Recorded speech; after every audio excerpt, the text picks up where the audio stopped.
ஆயத்தப்படு, ஆயத்தப்படுத்து. ஆயத்தப்படுத்துதலுக்கான வேத வசனங்களை பார்க்கலாம்.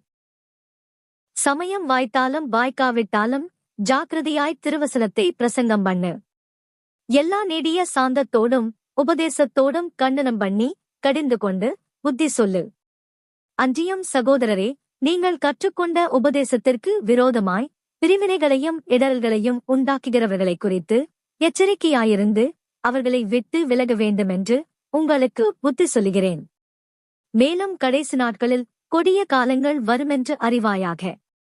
எப்படியெனில் மனுஷர்கள் தற்பிரியராயும் பணப்பிரியராயும் வீம்புக்காரராயும் அகந்தை உள்ளவர்களாயும் தூஷிக்கிறவர்களாயும் தாய் தகப்பன்மாருக்கு கீழ்ப்படியாதவர்களாயும் நன்றியறியாதவர்களாயும் பரிசுத்தமில்லாதவர்களாயும் சுபாவ அன்பில்லாதவர்களாயும் இணங்காதவர்களாயும் அவதூறு செய்கிறவர்களாயும் இச்சையடக்கமில்லாதவர்களாயும் கொடுமை உள்ளவர்களாயும் நல்லோரை பகைக்கிறவர்களாயும் துரோகிகளாயும் துணிகரமுள்ளவர்களாயும் இருமாப்புள்ளவர்களாயும் தேவப்பிரியராயிராமல் சுகபோக பிரியராயும் தேவபக்தியின் வேஷத்தை தரித்து அதன் பலனை மறுதலிக்கிறவர்களாயும் இருப்பார்கள்.